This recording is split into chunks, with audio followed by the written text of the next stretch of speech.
Дозволете ми на почетокот во моje лично име и во име на ВМРО ДПМН да ви го честитам меѓународниот ден за слобода на медиумите и при тоа да ви посакам успех на професионален план, напредок на медиумите и на тамошно продолжување на конструктивната соработка во интерес на реализација на севкупниот развој на Република Македонија.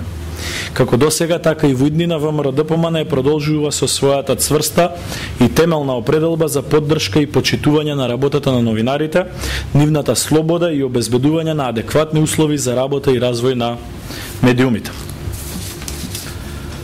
Почитувани, с оглед на фактот дека Социјалдемократскиот сојуз ги обелодени своите изборни листи и оддржа свој конгрес, ние сакаме да го искористиме нашето право да прокоментираме. Почитувани, СДСМ пред време го призна изборниот пораз. СДСМ пред време го започна планот за спасување на раководството на таа партија. Како никогаш досега, без еуфорија и без храброст, СДСМ оддржа конгрес зад затворени врати. За прв пат во Македонија, медиумите не можеа да проследат што се случува на конгрес на една од двете најголеми политички партии. Единствена информација која доби јавноста беше беглото набројување на имиња од страна на потпредседателот Гордан Ѓоргиев, кој не можеше да ја скрие својата збунетост. Тоа што за него беше непознат носителот на листа во една од 6 изборни единици, доволно говори како во СДСМ се носат одлуките за позиционирање на изборните листи. Од вчерашниот конгрес на СДСМ можеме да заклучиме 3 работи. Прво, иако конгресите се институти на партиите каде се бира председател, СДСМ вчера се обиде да премолчи еден факт, а тоа е фактот дека Бранко Црвенковски останува председател на Социјалдемократскиот сојуз.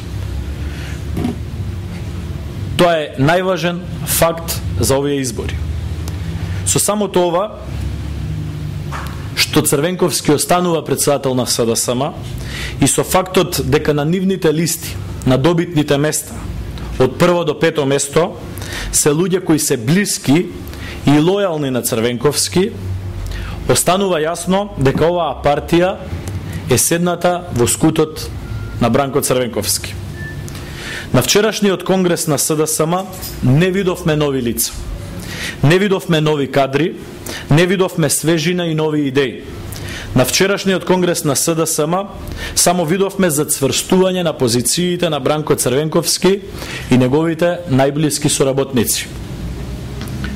Второ, ние од ВМРО ДПМН не можеме а да не прокоментираме дека од вчерашниот ден дури и на најголемите поддржувачи на Социјалдемократскиот сојуз им е јасно дека СДСМ се спрема за уште еден голем пораз. Најголемите симпатизери на СДСМ вчера се соочија со сознанието дека раководството на СДСМ и најблиските соработници на Црвенковски си се позиционираа и си се распоредија на највисоките позиции на изборните листи. Сите тие блиски луѓе на Црвенковски се во првите 5 или максимум 6 позиции на листите. За сите други или нема место, или воопшто ги нема на листите.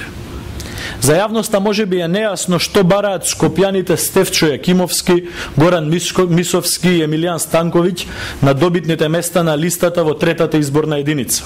Ова е најексплицитен пример каде од првите 5 позиции на листата која опфаќа Источна Македонија, дури тројца се луѓе од Скопје.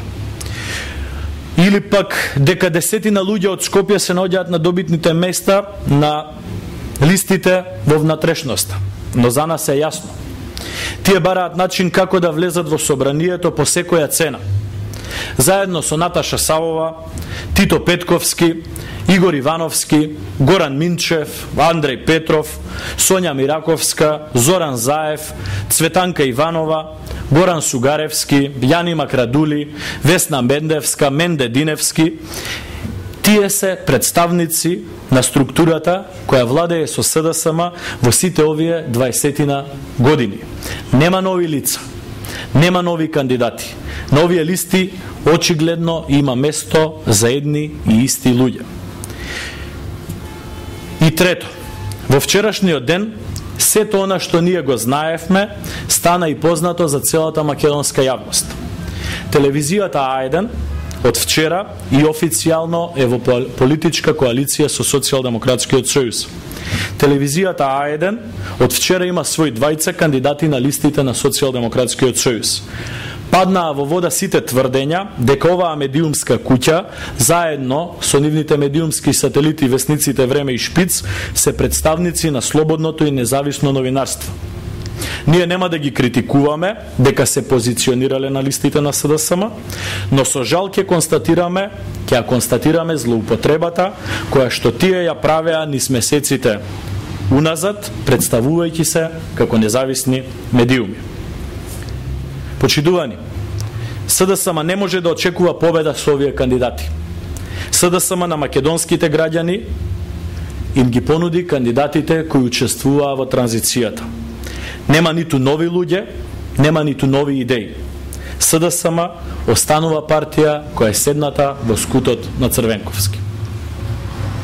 Ви благодарам. Дали има дополнителни прашања? Дали може да видите например за независност на медиумите дека ќе останете А1 да функционира независно професионално и да прекинете притисоците преку независните? Ние како партија нити сме правеле притисоци, нити учествуваме во даночните постапки кои што вашата телевизија си ги има пред релевантните државни институции. Ние посакуваме слободно и независно новинарство и ви посакуваме и вие да можете да работите во такви услови. Може ли да кажете кога ќе објавите вие коалицијата, колку партии до сега, со колку партии има договор? Имате ли информации носители на листи кои се договорени? Коалицијата на ВМРО ДПМН, односно коалицијата за подобра Македонија, на овие избори ќе настапи со повеќе политички партии од тоа што беше коалиција во 2008 година. За сите детали благовремено ќе ве информираме. Знаете дека роковите се прилично тесни веќе. Во наредните неколку дена ќе ги дознаете сите детали и за коалицијата на ВМРО ДПМН и за кандидатите на ВМРО ДПМН. Дали има други прашања? Тоа воопшто не е значајно. Илија Димовски дали ќе биде носител, дали ќе биде кандидат. Најважно е ВМРО ДПМН да оствари победа на овие избори. Благодарам.